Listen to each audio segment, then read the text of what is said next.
ये कोशिश करेंगे थोड़ा सा प्रिज्म के बारे में थोड़ा सा इंट्रोडक्शन लेने की कोशिश करेंगे। प्रिज्म के बारे में थोड़ा आइडिया हमने जब लिया था, जब हम टोटल इंटरनल रिफ्लेक्शन की बात कर रहे थे, तो प्रिज्म के बारे में थोड़ा सा आइडिया लिया था। यहाँ हम उसके बारे में ब्रीफली जरा डिस्कस करेंगे। What is the prism, prism से जो है रिफ्लेक्शन होता कैसे है। तो प्रिज्म को अगर हम डिफाइन करते हैं तो prism is basically A portion of, you can say like this, portion of refracting medium. Prism the portion of refracting medium of two plane faces, and they are having some defined angle between them. ठीक है, तो ऐसा होता है structure like this. Now having the portion of two refracting medium and having some defined angle between them, right. तो इस तरह की स्ट्रक्चर हमारा है। और जो दो प्लेन जो सरफेसेस होते हैं जहां वो आपस में मीट करते हैं, वो लाइन कहलाती है एरिया, यानी रिफ्रैक्टिंग एज। जो जो जो जो जो हमारे दोनों जो रिफ्रैक्टिंग फेसेस होते हैं जहां मीट करते हैं, उसको कहते हैं रिफ्रैक्टिंग एज। पहला तो हो गया definition, is the portion of refractive medium of two plane faces, और टू प्लेन फेसेस जहां मिलते हैं वो रिफ्रैक्टिंग एज कहलाते हैं। और एनी प्लेन, अगर कोई इस प्रिज्म का कोई पोर्शन काट लिया जाए, कट कर दिया जाए, which is perpendicular to refracting edge, वो कहलाएगा हमारा प्रिंसिपल सेक्शन। ठीक है।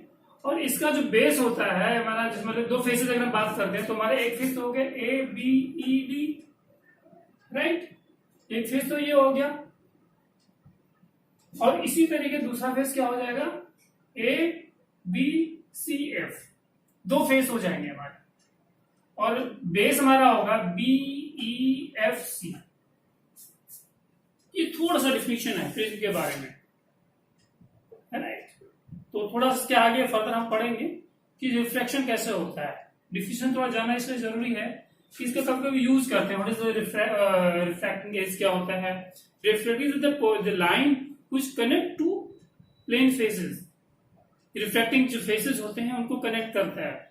और अगर कोई प्रिज्म का कोई सेक्शन कट कर दिया जाए जो रिफ्रैक्टिंग एज के परपेंडिकुलर हो, उसको कहते हैं प्रिंसिपल सेक्शन। ये छोटा सा डिफिनेशन है, तो आइडिया होना चाहिए, राइट। नाउ इंटरेस्टिंग पार्ट आता है कि reflection through prism, how it will happen. तो ये हमारा जो है प्रिज्म का प्रिंसिपल सेक्शन है। कोई इंसिडेंट रे आई है जो रेयर मीडियम से डेंसर मीडियम जाती है, रिफ्लेक्शन के बाद फिर फर्दर जो उसका जो इमर्जेंट रे होती है, यह होती है रिफ्लेक्शन यहाँ हुआ, फिर फर्दर उसका जो है स्पेस से इसका रिफ्लेक्शन हुआ, फिर उसके दूसरे अगर फेस से रिफ्लेक्शन होगा, फाइनल जो इमर्ज करती है लाइक दिस। ठीक है। तो इस पोर्शन का हम यूज करते हैं सच, और ड्राइव करते हैं कि हमारा कुछ कंक्लूजन निकल के आता है। कैसे निकल के आता है, तो अगर हम ये एंगल, यानी जिसे कहते हैं ये क्वाड्रिलेटरल यूज करते हैं, ए Q N are, A Q N are अगर हम यूज करते हैं, तो ए प्लस क्यू एन आर, ये एंगल प्लस ये एंगल अगर हम ले लेते हैं, इक्वल टू 180 होगा। अगर हम ये क्वाड्रिलेटरल यूज करते हैं, ए क्यू एन आर, पहले फेस से जो रिफ्लेक्शन हुआ ये हो गया, और इसके दूसरे फेस से जो रिफ्लेक्शन होगा, और फाइनल जो है इमर्जेंट, यहां से जो है रे निकल के चली जाती है, डेविएशन होगा। तो फाइनल डेविएशन जो बेसिकली अगर हम उसको नॉर्मल ड्रा करते हैं, क्यू पे एक नॉर्मल ड्रा किया और आर पे एक नॉर्मल ड्रा किया, और आपस में जब उसको कोलैबोरेट करते हैं, तो हमारा क्या निकल के आता है, जो फाइनल डेविएशन जो है प्रिज्म के थ्रू होता है। अगर हम इसको देखते हैं, इमर्जेंट रे को अगर बैक साइड में ड्रा करते हैं, तो ये जाकर एम पे मिलती है। तो this angle will be the final emergent angle of deviation जिसे बोलते हैं थ्रू द प्रिज्म। कितना डेविएशन होता है उसी को निकालना है, उसका रिलेशन और इंसिडेंट रेज के बीच में आना है। तो हमने क्वाड्रिलेटरल यूज किया, ए क्यू एन आर। तो अगर इसमें एंगल ए लेते हैं, एंगल ऑफ प्रिज्म का, plus Q N R equal to 180, ये पहला हमारा रिलेशन हो गया। और ए इक्वल टू क्या होता है, ए इक्वल टू हम क्या लिख सकते हैं, आर प्लस आर डैश, ये लिख सकते हैं R plus R dash, R plus R dash, A equal to R plus R dash, ये हमारा पोर्शन होगा। ये जो एंगल होगा इस एंगल को दोनों को ऐड कर देंगे तो इसके इक्वल होगा। तो R plus R dash plus Q angle Q N R equal to 180, ये हमारा पैरेलल रिलेशन हो गया। Q R plus angle M R Q,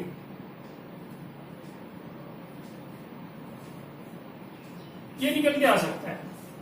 और एम क्यू आर क्या होगा, ये हमारा निकल के आएगा I minus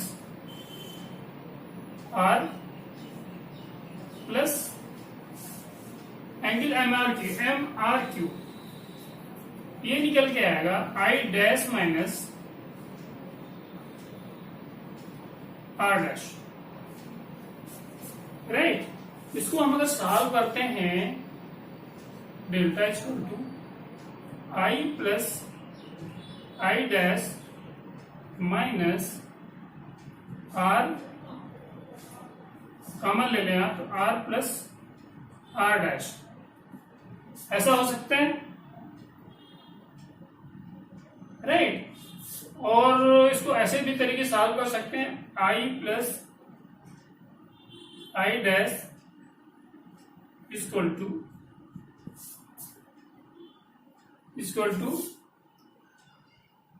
delta plus R dash, ऐसा कह सकते हैं, इधर उधर कर लें, इक्वल कर लें तो ऐसा निकल के आ जाएगा।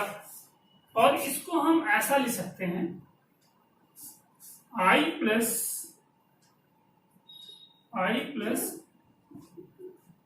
आई डैश इक्वल टू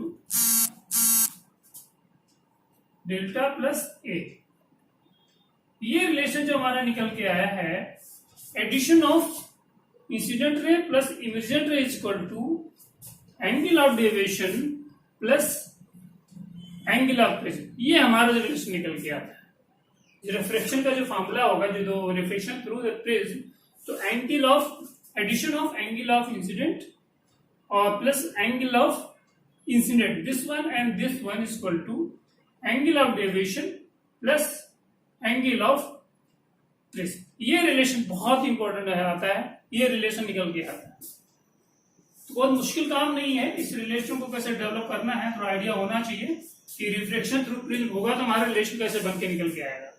तो ये ऐसा होता है, राइट। इसको माइंड में हमेशा रखेंगे। थोड़ा डेवलप, जब हमने यूज कैसे किया है, इसमें कुछ नहीं करना है, क्यू पे नॉर्मल ड्रा किया है और आर पे नॉर्मल ड्रा किया है, उस हिसाब से हमने जो है इंसिडेंट और इमर्जेंट की पोजीशन निकाल ली है। सच लाइक जैसे ये जो बाय द वे, जब इंसिडेंट रे जाती है रेयर मीडियम से डेंसर मीडियम, तो क्या करता है, नॉर्मल की तरफ डिवेट हो जाती है, तो नॉर्मल तो डिवेट हुए, फिर वो जो है डेंसर मीडियम से जो है रेयर मीडियम जाता है, तो वो नॉर्मल से जो है हट जाती है। तो ये हट गई है सर, तो हमारा इमर्जेंट ये इस तरीके बन गई, ठीक है। यही आपके माइंड में रखना है, बस उसके बाद एंगल्स को यूज करना है और आपको ये रिलेशन बन के आ जाए, ठीक है। फर्दर फिर कुछ और भी इसमें कुछ एक कंक्लूजन निकल के आता है, उसको देखेंगे कैसे करते हैं, राइट। अब एक इंटरेस्टिंग पार्ट ये आ रहा है कि जो हम प्रिज्म से जो एंगल ऑफ डेविएशन देखते हैं, अगर वो एंगल ऑफ डेविएशन और एंगल ऑफ इंसिडेंट के बीच में ग्राफ हम प्लॉट करें तो बड़ा अच्छा कंक्लूजन निकल के आता है। जैसे जो एंगल ऑफ इंसिडेंट जो हम बढ़ाते हैं, तो फर्स्ट ऑफ ऑल क्या होता है, एंगल ऑफ डेविएशन जो होता है वो डिक्रीज करता है, ठीक है। ये एंगल ऑफ इंसिडेंट है, एंगल ऑफ डेविएशन, अगर बीच में ग्राफ प्लॉट करते हैं तो as soon as you increase the angle of incidence, जो deviation produce by the prism वो पहले तो डिक्रीज करता है, एक मिनिमम वैल्यू में पहुंचता है। After that starts to increase, तो इस तरीके से हो जाता है, यानी कि एक जो एंगल ऑफ जो मिनिमम वैल्यू होती है, यानी कि ये कह सकते हैं डेविएशन के लिए जो दो एंगल हो जाते हैं, I plus I dash. For the particular value of deviation you will be having two angle of incidence हो, आई एंड आई डैश। ये आई तो इंसिडेंट हो गया, इमर्जेंट हो गया। तो for the particular angle of deviation के लिए आपको दो एंगल आपको जरूरत पड़ती है, आई एंड आई डैश। पहले तो वो मिनिमम पे जाता है, फिर इंक्रीज करना स्टार्ट कर देता है। ये आपके माइंड में हमेशा होना चाहिए। अब अगर वो मिनिमम प्रिज्म के थ्रू अगर मिनिमम डेविएशन में है, मिनिमम डेविएशन अगर होता है, तो उस कंडीशन में I equal to I dash हो जाएगा, R equal to R dash होगा, delta equal to delta M. ये कंडीशन आपको लेनी पड़ेगी, ठीक है। और आपने जो एक रिलेशन निकाला था, I plus I dash equal to A plus, यही शायद निकाला था आपने, ऐसा है। तो आप इस पे ऐसे पुट कर सकते हो, आप आई प्लस आई डैश की जगह पे आप ऐसा कर सकते हो, I plus I equal to A plus delta M two I equal to A plus delta M upon I equal to 2। एक रिलेशन तो आपका बन कर ये आ जाएगा इस इंसिडेंट रेज के लिए। और वही चीज अगर आपको ए इक्वल टू आपके पास है आर प्लस आर डैश, आपके पास रिलेशन है A equal to R plus R dash, तो यहां भी पुट कर सकते हो आप आर प्लस आर, यानी R equal to A upon 2। एक रिलेशन आपके पास ये आ जाएगा, ठीक है। और अगर हम स्नेल लॉ यूज कर लेते हैं, स्नेल लॉ हमारा क्या कहता है, अगर हम करें स्नेल लॉ को यूज करें यहां, तो म्यू इक्वल टू क्या होता है, sine I upon sine R, isn't it. इसको आप ऐसा लिख सकते हो, sine A plus delta M upon 2 divided by sine A upon 2। ये भी रिलेशन आ गया है, रिफ्लेक्टिंग इंडेक्स ऑफ प्रिज्म और एंगल ऑफ डेविएशन और एंगल ऑफ प्रिज्म के बीच में रिलेशन आ गया, ठीक है। तो इसमें कोई कंफ्यूजन नहीं होना चाहिए। थोड़ा सा एक फर्दर हम थोड़ा सा आगे बढ़ते हैं, तो ये रिलेशन हमारा बन के आता है। जब मिनिमम डेविएशन की कंडीशन में आते हैं, तो अगर कोई रेंज पास होती है प्रिज्म से, अगर उसका मिनिमम डेविएशन है, तो ये कंडीशन होगा I equal to I dash, R equal to R dash, delta equal to M. पहले क्या होगा, जैसे इंसिडेंट ऑफ एंगल जो इंक्रीज करेंगे, तो एक लिमिट तक क्या होगा, वो मिनिमम वैल्यू जाएगी डेविएशन, फिर उसके बाद वो इंक्रीज करना स्टार्ट कर जाएगा। तो ये ग्राफ हमारे पास होना चाहिए, ये भी बहुत ही इंपॉर्टेंट ग्राफ है, तो हमेशा माइंड में होना चाहिए, राइट। तो ये थोड़ा सा कंक्लूजन प्रिज्म के बारे में निकाल लिया है, थोड़ा सा और भी आइडिया लेना पड़ेगा इसके आगे, फिर फर्दर इसके बारे में न्यूमेरिकल्स करेंगे, राइट। अब एक सब आगे बढ़ते हैं। अगर ये एंगल ऑफ जो इंसिडेंट रे है, अगर ये स्मॉल है, if angle of incident small, तो उस केस में क्या होगा, R dash and I dash ये भी स्मॉल होंगे।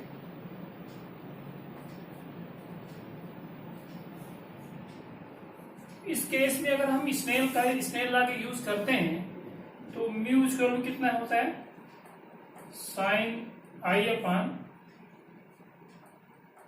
Sign R. इसको क्या ले सकते हैं, I equal to mu R लिख सकते हैं आप। इसी तरीके जब जो रिफ्लेक्शन जो फर्स्ट फेज से हो रहा है और ए बी फेज, इसी तरीके से अगर रिफ्लेक्शन एसी फेज से हो रहा है, तो उस केस में हम निकाल सकते हैं mu is equal to sin I dash sin R dash is equal to implies I dash is equal to mu R dash for AC phase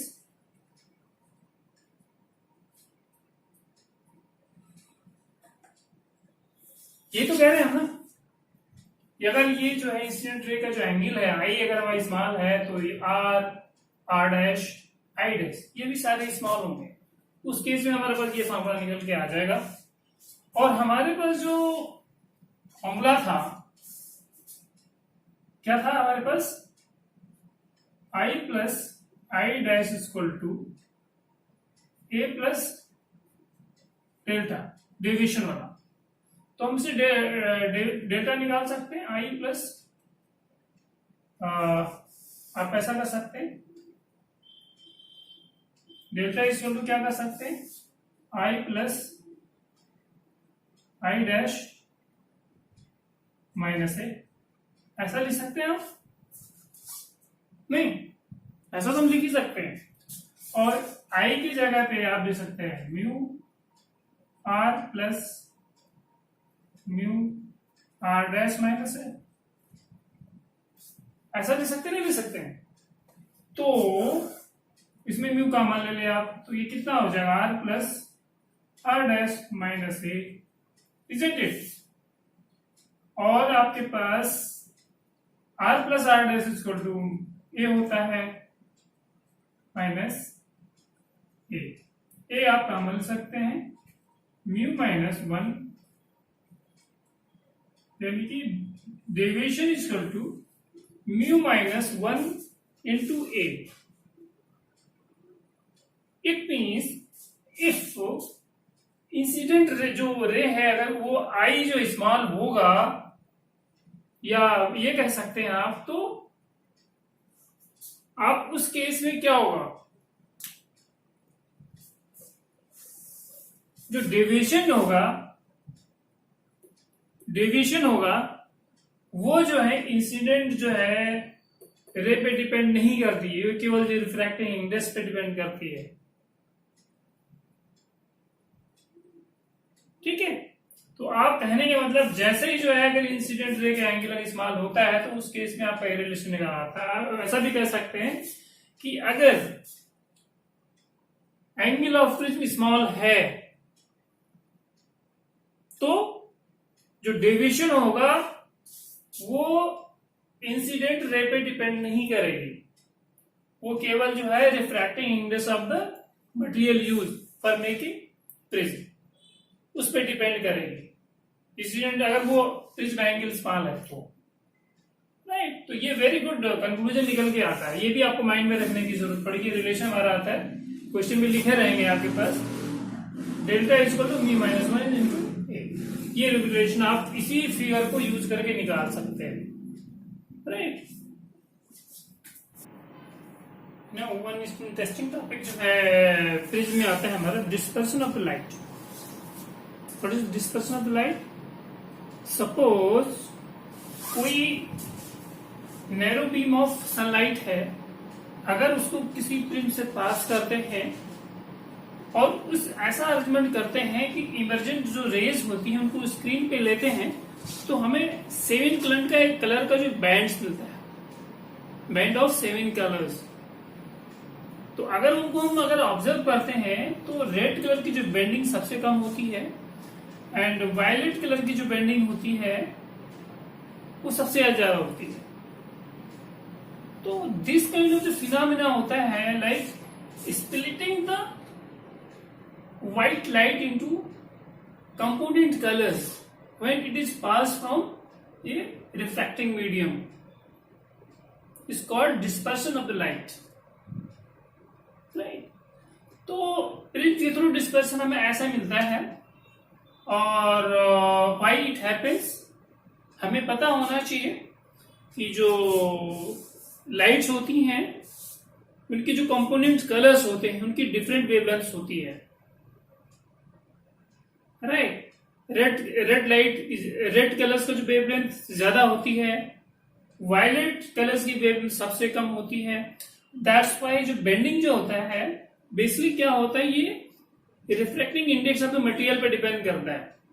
अगर जो प्रिज्म एंगल है अगर नैरो है तो हमारे पास रिलेशन क्या निकल के आएगा, deviation is equal to mu minus 1 into A. ये हमने रिलेशन निकाल लिया था, राइट। और डिस्पर्सन का एक मेन रीजन ये होता है that depends on refracting of the materials, refracting index of the material which varies with the wavelength of the colors, component colors you can say। तो एक साइंटिस्ट ने एक रिलेशन निकाला था डेविएशन के लिए, रिफ्रैक्टिंग इंडेक्स के लिए, कॉची इनका नाम था, a plus p upon lambda square plus c upon lambda 4। उन्होंने ये रिलेशन निकाला था रिफ्रैक्टिंग इंडेक्स का और वेवलेंथ का रिलेशन निकाला, इनका साइंटिस्ट का नाम था Cauchy. This is called Cauchy's relation of refracting index between refracting index and wavelength of the light component colours, ठीक है। अब इस रिलेशन को हम देखते हैं तो हमारे पास क्या होता है, जो रेड कलर का जो वेवलेंथ होता है is greater than violet, ठीक है। और हम अगर इस रिलेशन को यहां पुट कर दें, यहां पर अगर आप देखते हैं वेवलेंथ, तो आप रिफ्रैक्टिंग इंडेक्स ऑफ रेड के लिए क्या हो जाएगा, ये less than refracting index of violet. इस रिलेशन को अगर यूज करते हैं तो ऐसा हमारे पास आ जाएगा, isn't it? रेड और वायलेट का। और इसको अगर यहां पुट करते हैं तो रेड कलर के लिए जो डेविएशन हमारा आएगा that will be less than deviation violet.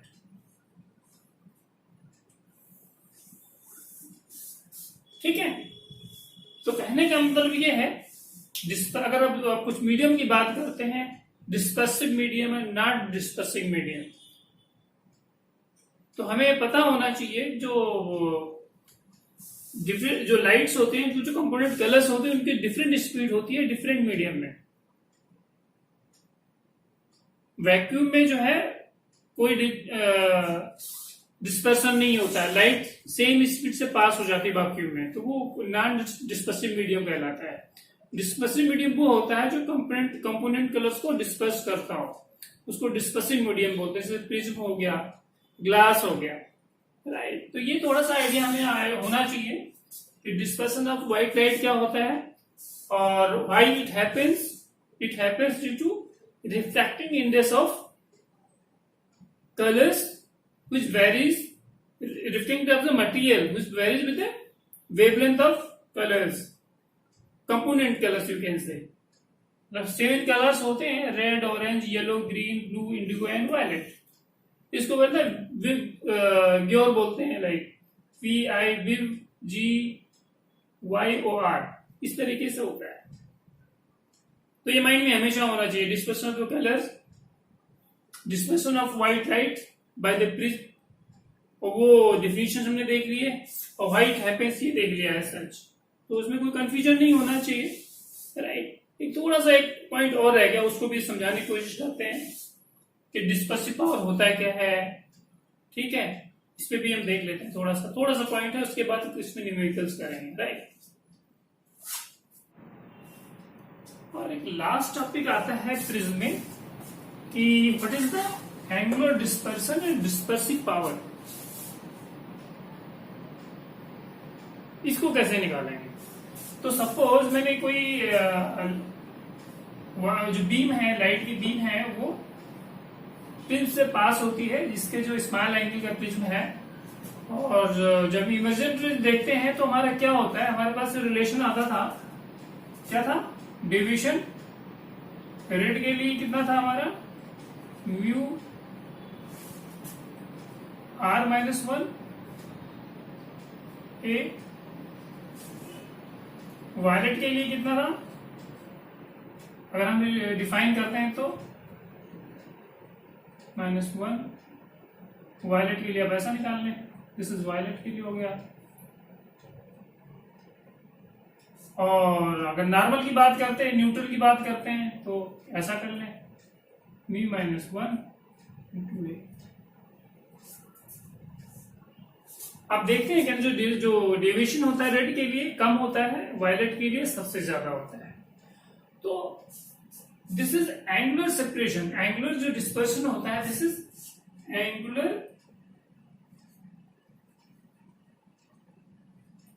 Separation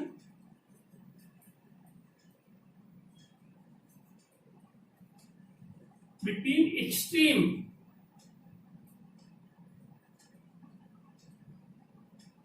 colors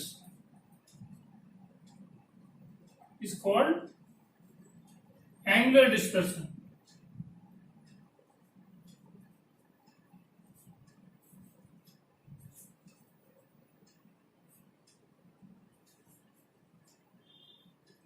right, तो अब कैसे निकालोगे, डिफाइन कर लो।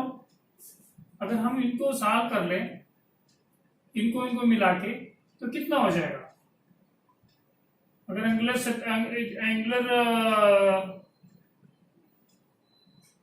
डिस्पर्सन की बात करते हैं, एंगुलर डिस्पर्सन की बात करते हैं तो क्या हो जाएगा, दिस वन मतलब दिस वन, यानी कि mu minus V minus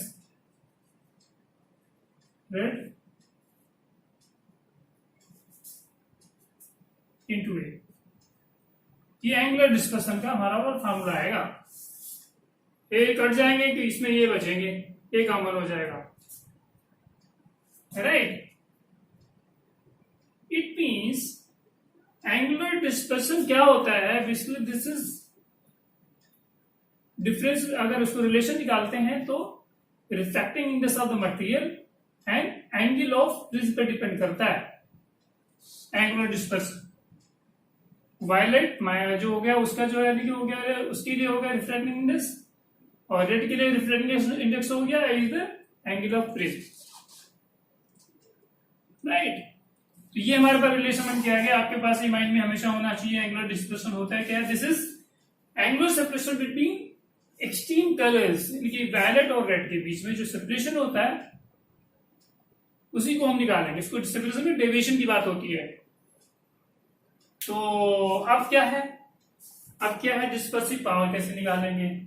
dispersive power क्या होता है, basically this is ratio of angular dispersion and जो ये डेविएशन है of the normal, like this one. अगर हम निकालते हैं dispersive power,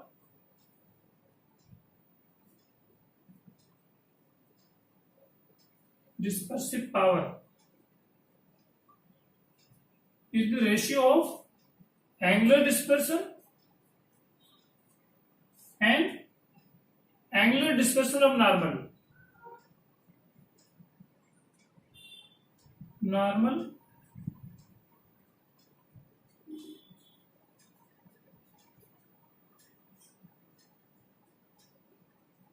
which is for yellow के लिए होता है बेसिकली। अगर इसको सॉल्व करेंगे तो हमारा mu V minus mu R divided by mu minus 1, ये निकल के आ जाएगा, क्योंकि ए जो है नलिफाई हो जाएंगे, तो ये हमारा रिलेशन बन के आना चाहिए। तो आपका मोस्टली जो है प्रिज्म का जो है टॉपिक हम यहाँ क्लोज करते हैं, ठीक है।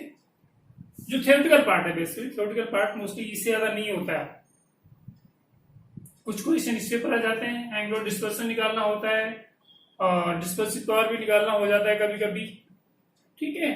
और इसी का फॉर्मूला को यूज करते हुए कभी कभी रिफ्रैक्टिंग इंडेक्स वगैरह निकालने के देख लेते हैं, तो भी कुछ क्वेश्चन कर लेते हैं, एक दो क्वेश्चन अच्छे क्वेश्चन कर लेते हैं तो आपको पता लग जाएगा कैसे क्वेश्चन को सॉल्व करना, राइट। ये हम दो क्वेश्चन लेते हैं प्रिज्म पे। पहला क्वेश्चन हमारा क्या कहता है, A ray of light incident on the face of equilateral prism shows minimum deviation 30 degree. Find the speed of light through the prism. दूसरा क्या कहता है, refracting indices of flint glasses for the red and blue colors are 1.664 and 1.644. Find the dispersive power of the prism material used. Right? तो पहला question, दोनों question formula based हैं। Only one thing is कि आपको थोड़ा सा सोचना पड़ेगा।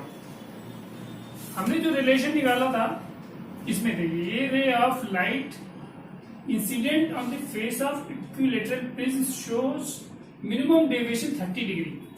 हमने एक रिलेशन निकाला था पहले, R is equal to A/2, ये निकाला था हमने। मिनिमम डेविएशन है, एक फार्मूला हमने ये निकाला था और दूसरा फार्मूला हमने निकाला था I equal to A plus lambda m upon 2, ये निकाला था हमने। तो इससे आप क्या निकाल सकते हैं, A की वैल्यू निकाल सकते हैं कि T इक्वल टू 30 डिग्री दिया हुआ है, तो इससे हमारा क्या निकल सकता है, A इक्वल टू 60 डिग्री निकल आएगा। और वो जाकर के आप यहां पुट कर तो आई की वैल्यू आ जाएगी कितनी, आई की वैल्यू आ जाएगी हमारी कितनी, 60 प्लस 30 अपॉन 2 इक्वल 45, राइट। तो अब ये आपके पास यही एक तरीका था कि हमें दो चीज निकाल रहे थे, बस आपका प्रॉब्लम सॉल्व हो गया। भाई मिनिमम डेविएशन दिया था, आपने आर की वैल्यू ली, फिर आई की वैल्यू निकाल ली, तो म्यू इक्वल टू कितना होता है, mu equal to what, sine I sine R. Sine I कितना है 45, साइन आर कितना है 30।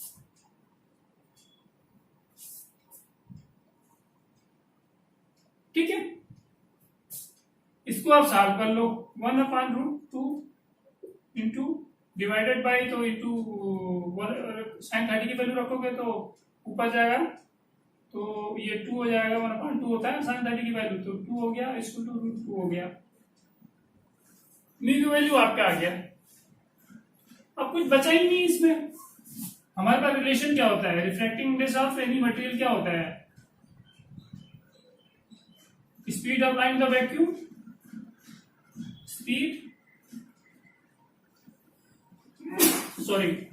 Speed of light in vacuum divided by speed of light in medium,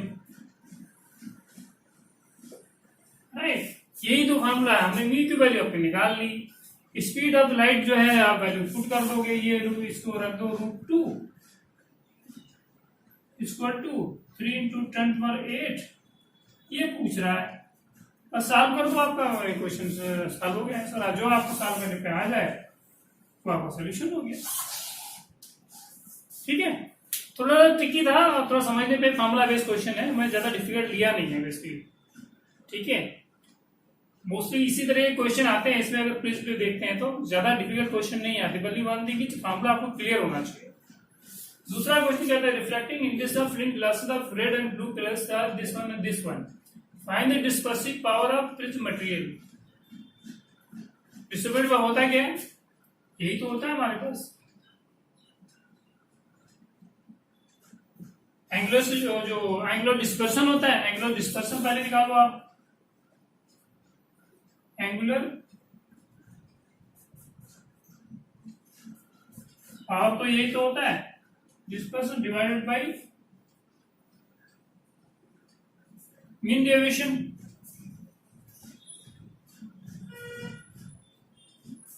तो मीन डेविएशन सबसे पहले दोनों ये दिए हुए हैं, ये आप निकाल लो पहले। मीन डेविएशन में दोनों के पहले निकालो, तो पहले ये कर दोगे, मीन डेविएशन निकाल लोगे equal to this one and this one, जो आ जाए 1.664 प्लस 1.644 डिवाइडेड बाई 2, ये जो आ गया, ये रिलेशन आ गया आपके पास। मीन डेविएशन आपको यहां पुट करना है। मीन डेविएशन में क्या होता है, म्यू माइनस 1 होता है ना बेसिकली फॉर्मूले में, म्यू माइनस 1 ये है आपके पास, ठीक है।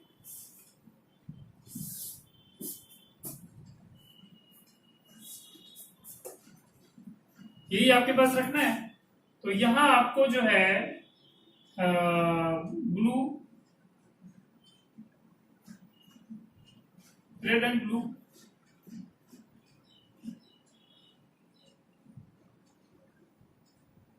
और ये जो एंगुलर सेपरेशन क्या होता है, लीस्ट सेपरेशन, मतलब जो है यानी कि सेपरेशन ये होता है यानी कि लीस्ट और मैक्सिमम वाले के बीच में। तो ये इस पे यानी कि 1 पॉइंट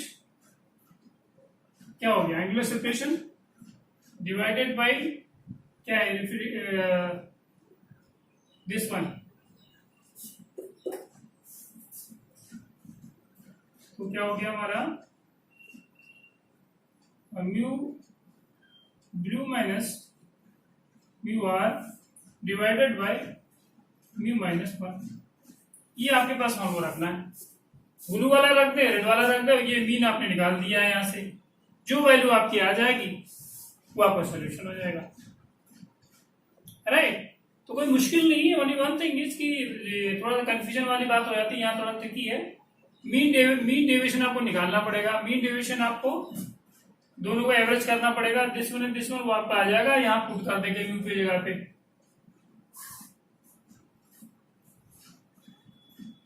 मीन डेविएशन, राइट।